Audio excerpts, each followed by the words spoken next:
Assalamualaikum warahmatullahi wabarakatuh. Bismillah walhamdulillah wassalatu wassalamu ala rasulillah wa ala alihi wa sahbihi wa mawalah. Ahibba'il kiram, usikum jami'a wa nafsi bi taqwallah wa bi ta'ati rasulillahi sallallahu alaihi wasallam. Fa nas'alallahu subhanahu wa ta'ala ayyahdiyana ila siratihil mustaqim wa yaj'alana minal muttaqin wa yudkhilana jannatahu jannatan na'im, amin ya rabbal alamin. Segala puji kita panjatkan bagi Allah Jalla Jalaluh. Saya bersyukur sekali kepada Allah, sangat berbahagia pada hari ini akhirnya saya sekeluarga bisa kembali pulang ke rumah. Alhamdulillahirabbil alamin. Dan saya juga mengucapkan terima kasih secara khusus kepada pengurus Dewan Pimpinan Luar Negeri Front Pembela Islam Saudi Arabia. Beberapa pengurusnya ikut dengan saya pada hari ini. Mereka ikut mengawal dari Mekah, Jeddah sampai ke tempat ini. Di antara yang ikut ada Ustadz Abdul Hakim selaku sekretaris dari FPI Saudi. Kemudian ada juga Ustadz Son Haji, Ustadz Jazuli, Ustadz Ehsan. Kemudian juga ada Habib Abdullah Maulad Dawilah. Ditambah lagi Habib Abu Bakar Mugebel. Jumlah semua kami berangkat dari sana ada 18 orang. Alhamdulillah semua dimudahkan. Kita doakan mereka-mereka yang telah dengan setia menemani kita, membantu kita sehingga semua urusan menjadi lancar. Jazahumullahu khairal jaza. Nah, baiklah ya ikhwan.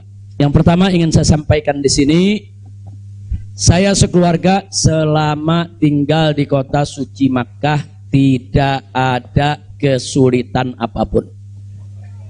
Jadi kita tidak ada kesulitan, kita tidak ada kesusahan. Walaupun ada pihak lain yang mencoba untuk membuat saya sulit, membuat saya susah, tapi alhamdulillah tidak pernah berhasil. Wa yamkuruna wa yamkurullah wallahu khairul makirin. Jadi kalau saya malu sekali kalau saya harus katakan, oh di Mekah ini susah, kita diasingkan, kita dijauhkan. Enggak. Di Mekah nikmat, baladan aminan mubarakan. Kita mendapatkan kenikmatan di Mekah luar biasa. Di sini saya banyak kawan, sampai di Mekah saya dapat kawan juga tidak kalah banyaknya. Di sini kita punya jamaah, sampai di Mekah juga kita punya jamaah. Di sini kita punya pengajian, sampai di Mekah juga kita buka pengajian. Di sini kita punya gerakan dakwah, ternyata di Mekah juga kita buka gerakan dakwah. Jadi artinya nggak ada yang kurang. Bahkan sekali lagi kita katakan di Mekah ini tentu punya kelebihan yang luar biasa untuk ibadah 100.000 kali lipat ganjarannya. Sebetulnya kalau ingat 100.000 kali lipat kayaknya nggak mau pulang ya. Habib 100.000 kali lipat begitu sampai Tamburan satu lagi nilainya. Nah, di Petamburan nilainya 1, kalau di Mekah nilainya 100.000. Laulal wajibat dakwiyah, kalau tidak ada kewajiban dakwah di negeri ini saya tidak akan tinggalkan Mekah. Kita cinta Mekah, Mekah luar biasa, satu negeri yang memang penuh keberkahan. Baladan aminan mubarakat. Jadi sekali lagi selama kita di Mekah, alhamdulillah. Kalaupun ada sedikit tantangan-tantangan, sedikit kesulitan-kesulitan, tapi semua itu bisa atasi dengan mudah ya ikhwan. Nah baiklah. Kemudian yang perlu saya sampaikan juga ya ikhwan, di tempat ini kenapa muncul aneka ragam isyaat, yaitu isu-isu, gosip, rumor dan lain sebagainya. Katanya saya mau ditangkap lah, mau dideportasi lah, kemudian juga overstay lah dan seterusnya. Jadi yang ingin saya sampaikan di sini, ya saya memang overstay pada awalnya. Jadi sebulan sebelum visa saya habis, saya waktu itu mendapat pencekalan, tidak boleh pulang. Nah, tapi pencekalan tersebut bukan karena melanggar aturan, bukan. Bukan karena melanggar ketentuan keimigrasian, bukan. Jadi kalau ada mengatakan karena ada pelanggaran, ada pidana, bohong. Saudara, itu hoax, bahkan itu fitnah. Jadi saya dicekal li asbabin amniyah. Itu ditulis dalam surat cekalnya. Li asbabin amniyah, karena alasan keamanan. Nah, biasanya kalau alasannya melanggar di situ ditulis mukhalafatun nizam atau at-takhalluf anin nizam. Nah, itu namanya melanggar aturan. Enggak ada. Di dokumen saya tidak ada kalimat at-takhalluf anin nizam atau mukhalafatun qanun. Enggak ada. Yang ada adalah li asbabin amniyah, untuk alasan keamanan. Nah, tentunya saya tidak diam. Saya terus melakukan lobby dengan pemerintah Saudi, dengan otoritas Saudi. Ini asbabun amniyah yang bagaimana maksudnya? Kemudian kenapa saya tidak bisa keluar dan seterusnya. Ini terjadi pembicaraan yang cukup panjang ya, ikhwan. Tapi memang mereka sendiri mengaku. Jadi saya ini di sana diperiksa oleh Badan Intelijen Saudi, saya diperiksa oleh Dewan Keamanan Saudi, saudara. Nah, belakangan, saudara, kenapa saya diperiksa? Mereka mendapatkan laporan sampah dari negeri ini ya. Jadi mereka bilang ini zubalah. Nahnu nahsul alal maklumat kadzibah. Kita mendapat informasi yang bohong. Bahkan mereka bilang zubalah. Zubalah itu sampah ya, kawan. Informasi sampah tentang Anda. Jadi katanya saya ini buronan, melarikan diri, ada persoalan hukum yang saya hadapi. Saya ini katanya red notice. Kemudian ada lagi yang mengatakan kalau saya ini saudara orang politik yang selalu bikin keributan di mana-mana, nanti bahaya untuk keamanan Saudi. Nah, ini laporan-laporan semacam ini. Saya tidak mau menuduh siapa yang melapor, si A atau si B atau si C ya kawan. Tapi ini ada. Dan ini bukan laporan dari orang biasa. Kalau laporan dari orang biasa, saudara, enggak bakal dihiraukan oleh pemerintah Saudi. Ini tingkat negara. Ini bukan tingkat RT, bukan tingkat RW, ini tingkat negara. Negara Saudi mendapatkan laporan. Berarti yang memberikan laporan ini, saudara, ini tingkat tinggi juga. Nah, tapi ala kulihal semua kita buktikan. Mereka bilang, apa betul? Anda ini punya kasus hukum. Ada 2 kasus hukum. Satu di Jakarta, satu di Bandung. Saya katakan kepada mereka, saya tidak punya kasus hukum. Mana buktinya? Saya punya SP3. SP3-nya saya terjemahkan ke dalam bahasa Arab. Kayaknya dalam sejarah nggak pernah ada SP3 diterjemahkan ke dalam bahasa Arab.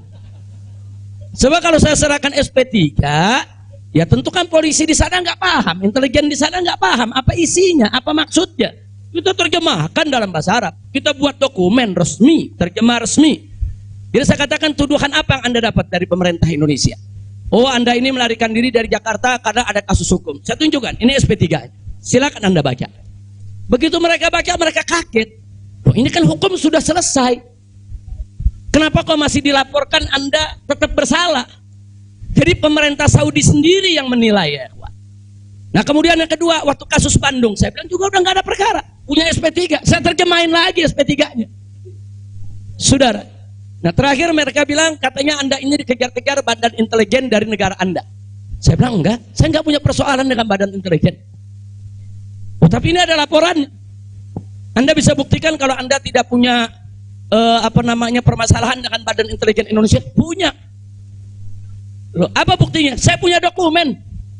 Perjanjian antara saya dengan Badan Intelijen Negara Indonesia, saya terjemahkan lagi dalam bahasa Arab. Resmi di situ, saudara.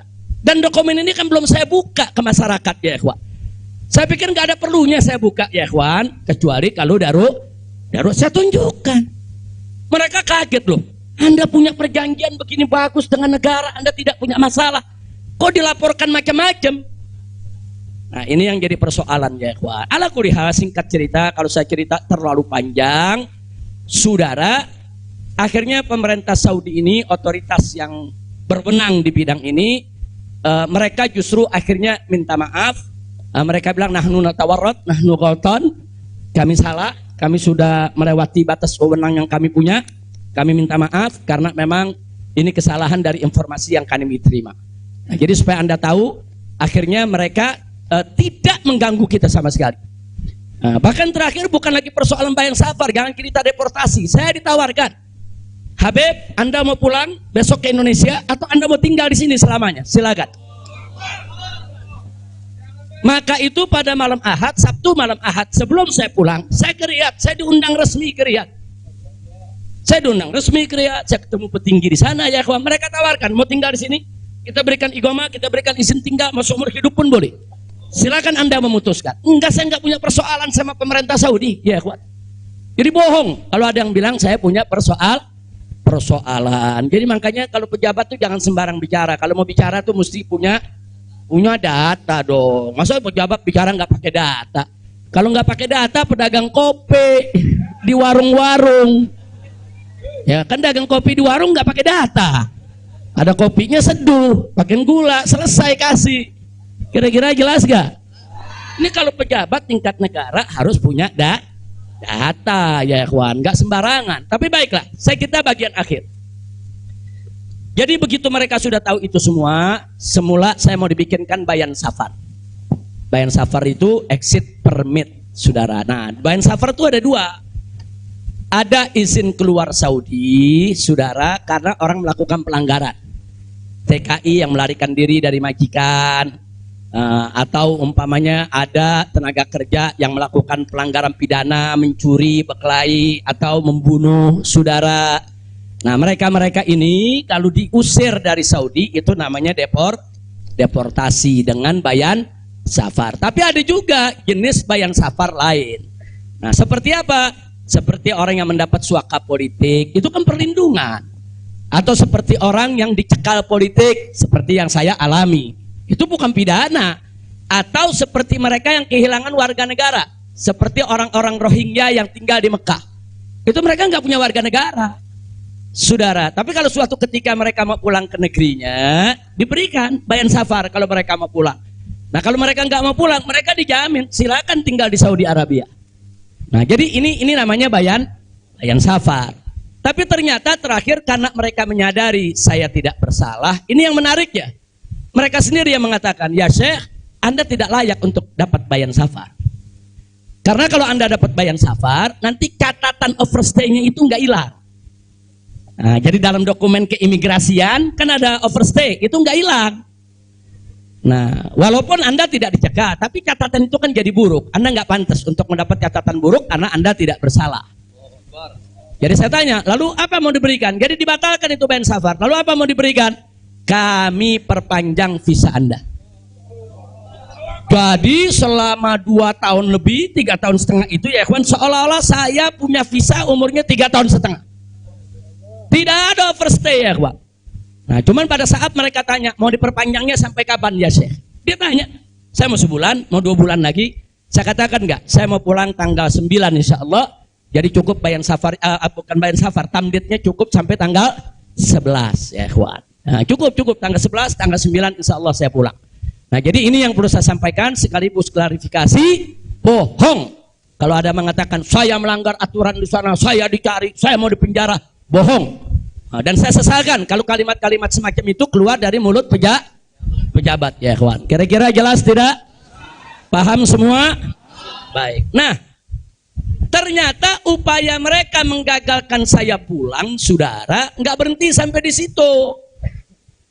Nah, ada yang menarik, saudara. Saya sudah beli tiket, sudah pesan penerbangan tanggal 9. Tiba-tiba dari Indonesia ini ada yang membuat email atas nama saya. Namanya Habib Muhammad Rizik Syihab. Saudara, pakai foto saya. Email ini dikirim ke travel tempat saya memesan tiket. Nah, apa isi pesannya? Bahwa kami tidak jadi berangkat, mohon dibatalkan. Kami punya jadwal. Jadi ada upaya begitu. Ini bukan. Jadi ada yang bilang, ini kan cuma pura-pura jadi korban. Ini pura-pura playing victim. Enggak, memang benar mau dibatalkan ya, kawan. Tapi ala kuliah travelnya telepon langsung ke kita, apa betul Anda ingin membatalkan? Kita bilang enggak, ini ada email dari nama Anda. Saya katakan itu email palsu. Nah, ala kulli hal tidak dibatalkan. Tapi nggak puas sampai di situ, ya ikhwan. Malam Ahad kemarin, malam Ahad yang lalu, pada saat saya ke Riyadh, ada gerakan lagi. Mereka membuat email atas nama travel. Travel tempat saya beli tiket. Nah, travel ini kan ngambil tiketnya ke bagian marketing. Saudi ya, ikhwan.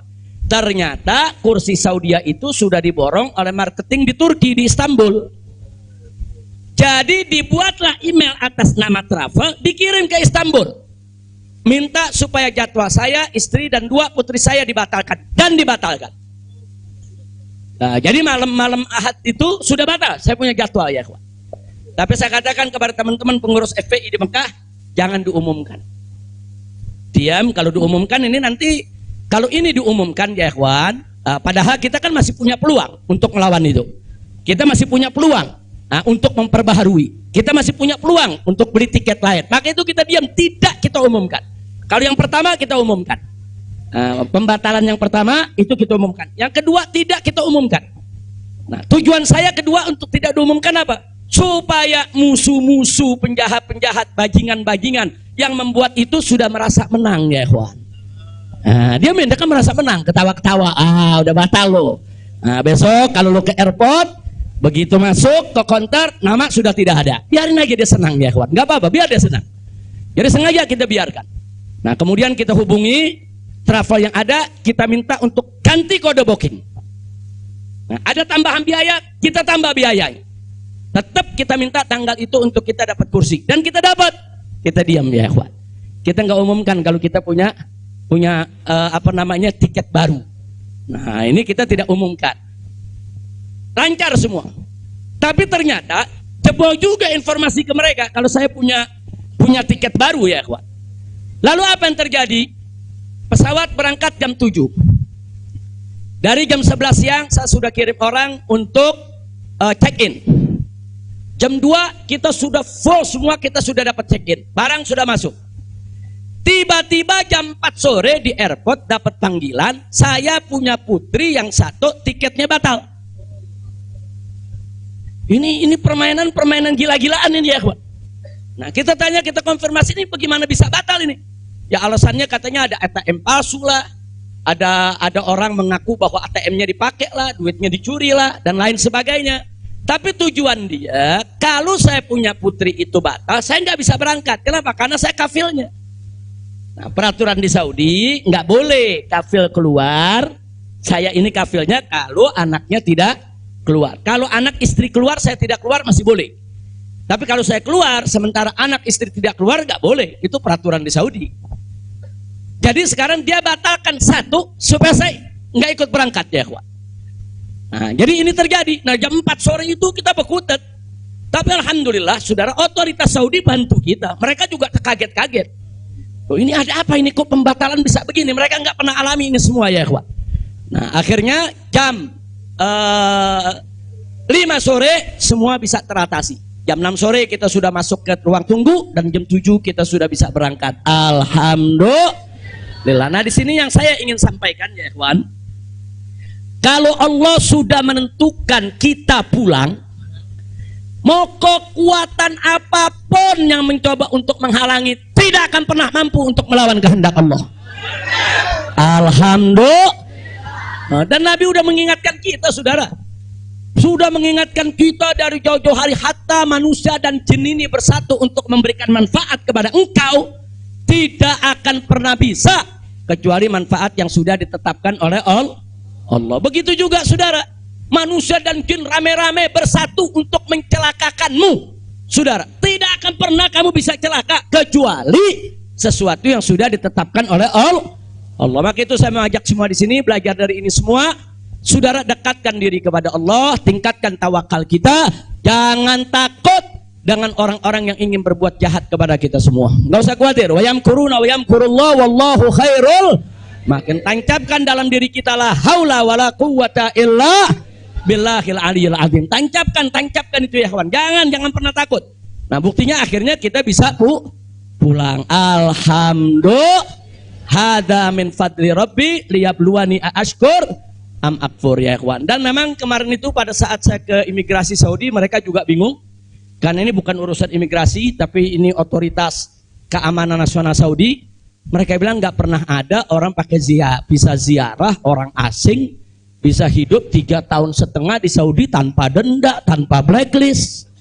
Nah ini semua karunia dari Allah. Jadi tidak benar kalau kita di sana kesulitan, kesusahan, enggak. Kita di sana senang, kita di sana bahagia, bahkan sedih sekali kita tinggalkan Mekah kalau tidak ada kewajiban dakwah di sini. Sekali lagi saya katakan, saya tidak ingin meninggalkan Mekah. Di Mekah semua Allah ganti, lebih indah yang Allah ganti ya kawan. Saya di sana rezeki mengalir terus, makan, minum semua serba berkecukupan, dikit Allah tidak kurangi. Bahkan apa yang kita dapatkan di sana jauh lebih nikmat, lebih berkah ketimbang sebelum saya ke kota suci Makkah. Jadi sekali lagi, alhamdulillah, kalau kita berjuang di jalan Allah, percayalah Allah tidak akan pernah meninggalkan kita. Enggak, Allah enggak bakal tinggalin kita ya kawan. Dimanapun kita berada, Allah enggak bakal tinggalkan kita. Kalau kita berjuang untuk Allah, intan surullah yansurkum. Jika kamu ya ayyuhalladzina amanu, hai orang-orang yang beriman, intan surullah, jika kamu memenangkan Allah, membela Allah, berjuang untuk Allah, yansurkum, niscaya pasti Allah akan memenangkan kamu sekalian. Jadi jangan takut. Allah dengan caranya Allah punya kemauan ya. Allah akan selamatkan kita, Allah akan lindungi kita, Allah akan beri keberkahan kepada kita. Dan selama di Mekah, alhamdulillah, saya juga sudah menyelesaikan yaitu disertasi doktor saya sebanyak 1000 halaman ya Ikhwan. Dalam bahasa Arab, alhamdulillah semua berkah. Dan saya punya putri juga yang tinggal di Mekah, akhirnya punya kesempatan menghafal Al-Quran. Akhirnya mereka sudah lebih dari 10 juz hafal Al-Quran. Ini semua yang di sini kita nggak dapat, di Mekah kita dapat. Alhamdulillah, setiap tahun kita bisa melaksanakan ibadah haji, setiap minggu kita bisa melaksanakan ibadah umroh, kita bisa iktikaf di masjid bebas. Saya bisa ke Madinah, ke Jeddah, ke Taif, ziarah kemana-mana tempat, tidak pernah dilarang oleh otoritas Saudi. Jadi sekali lagi saya tandaskan, kalau ada mengatakan di sana saya nih kriminal, melanggar hukum, berurusan dengan hukum Saudi, bohong. Nah begitu, sekali lagi lewat forum ini saya ingin sampaikan terima kasih kepada pemerintah Saudi. Saya sampaikan terima kasih kepada pemerintah Saudi dan apresiasi yang tinggi, di mana selama keberadaan saya 3,5 tahun di sana, mereka telah memperlakukan saya secara baik, kemudian mereka telah memberikan segala kemudahan. Jazahumullahu khairal jaza. Ya kita yang baik kita apresiasi, yang tidak baik kita kritisi. Nah jadi kalau ada mengatakan Habib kok terima kasihnya sama pemerintah Saudi aja, pemerintah Indonesia bagaimana? Ya baik dulu dong. Kalau baik nanti kita terima kasih. Kira-kira betul gak? Betul gak? Kalau pemerintah baik wajib gak terima kasih? Wajib, kita apresiasi. Kok Habib belum terima kasih? Ya belum baik. Tunggu baik dulu. Kalau baik kita terima kasih. Kayak kemarin Pak Mahfud mengumumkan yang mau jemput silakan. Nah baik gak tuh? Kita terima kasih.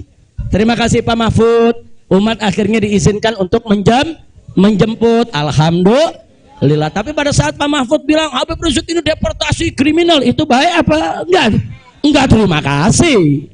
Jadi kita objektif aja. Yang baik kita terima kasih, yang enggak baik kita luruskan. Insya Allah. Nah ini yang saya mau sampaikan semua. Jadi tenang-tenang saja, biarkan nanti beri kesempatan saya supaya istirahat dulu.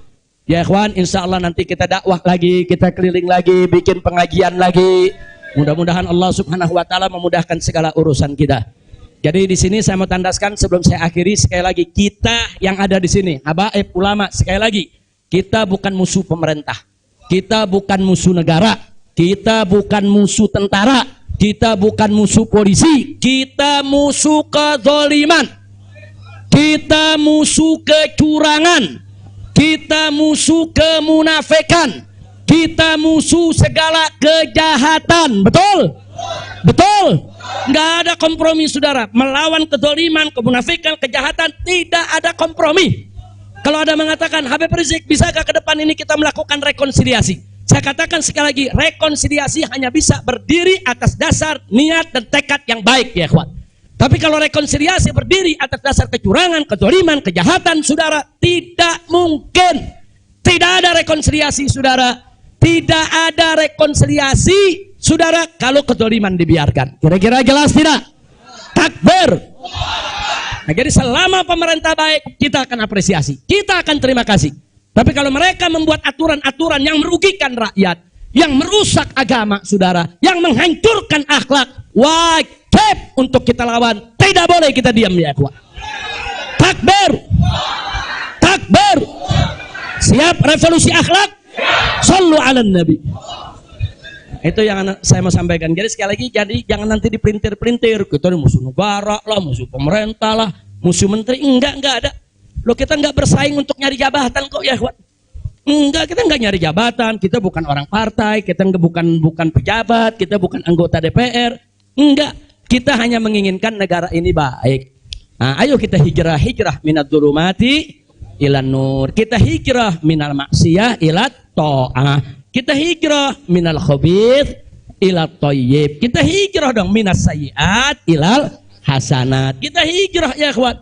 Nah, yang ada di sini pun juga wajib melakukan revolusi akhlak. Bagaimana revolusi akhlak? Kalau akhlak kita kemarin kurang baik, ayo kita perbaiki ke depan.